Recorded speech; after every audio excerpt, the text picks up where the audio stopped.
ನಮಸ್ಕಾರ ವೀಕ್ಷಕರೇ, ನಮ್ಮ ಜನತಾ ಧ್ವನಿ ವಾಹಿನಿ ಕಳೆದ 2 ರಿಂದ 3 ತಿಂಗಳಿಂದ ಜನತಾ ಧ್ವನಿ ನಡೆ ಹಳ್ಳಿಯ ಕಡೆ ಎಂಬ ಕಾರ್ಯಕ್ರಮ ಹಮ್ಮಿಕೊಂಡಿದ್ದು ಬಾಗಲಕೋಟೆ ಜಿಲ್ಲೆಯ ಏಳಕಲ್ ಮತ್ತು ಹುನಗುಂದ ತಾಲೂಕಿನ ಗ್ರಾಮೀಣ ಭಾಗದ ಜನರ ಕುಂದುಕೊರತೆ ಮತ್ತು ಗ್ರಾಮ ಪಂಚಾಯಿತಿಯಲ್ಲಿ ನಡೆದ ಅಕ್ರಮಗಳ ಬಗ್ಗೆ ವರದಿ ಮಾಡಿ ಮೇಲಾಧಿಕಾರಿಗಳ ಗಮನಕ್ಕೆ ತರುವ ಕೆಲಸ ಮಾಡಿದೆ.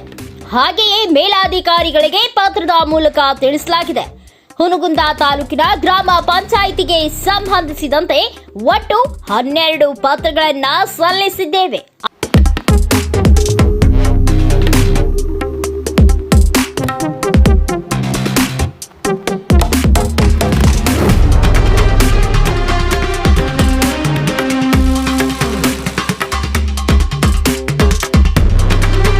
ಅದರಲ್ಲಿ 8 ಪತ್ರಗಳಲ್ಲಿ ಮಾಡಿದ ಟೀಕೆಯನ್ನ ವಿಚಾರಣೆಗೆ ಹಾಕಿರುವ ಅಧಿಕಾರಿಗಳು ಇನ್ನು ಉಳಿದ 4 ಪತ್ರಗಳನ್ನು 2 ರಿಂದ 3 ದಿನಗಳಲ್ಲಿ ವಿಚಾರಣೆಗೆ ಹಾಕುವುದಾಗಿ ತಿಳಿಸಿದ್ದಾರೆ.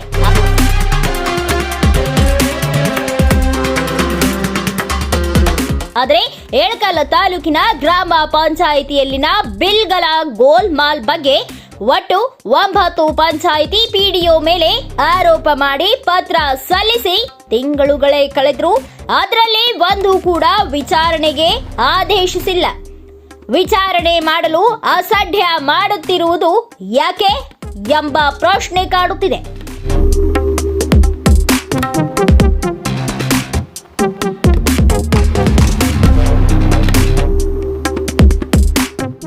ಎರಡು ತಾಲೂಕಿಗೆ ತಾಲೂಕಾ ಪಂಚಾಯಿತಿ ಕಾರ್ಯನಿರ್ವಾಹಕ ಅಧಿಕಾರಿಗಳಾಗಿ ಮುರಳೀಧರ ದೇಶಪಾಂಡೆ ಅವರು ಒಬ್ಬರೇ ಇದ್ರೂ ಈ ತಾರತಮ್ಯ ಯಾಕೆ?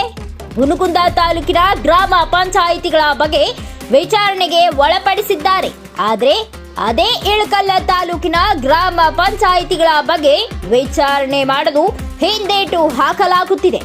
ಇದು ಯಾಕೆ ಎಂಬ ಪ್ರಶ್ನೆ ಇನ್ನೂ ಪ್ರಶ್ನೆಯಾಗಿಯೇ ಉಳಿದಿದೆ. ಮತ್ತೆ ಸಿಗೋಣ ಮುಂದಿನ ಪಂಚಾಯಿತಿಯೊಂದಿಗೆ. ನಮಸ್ಕಾರ.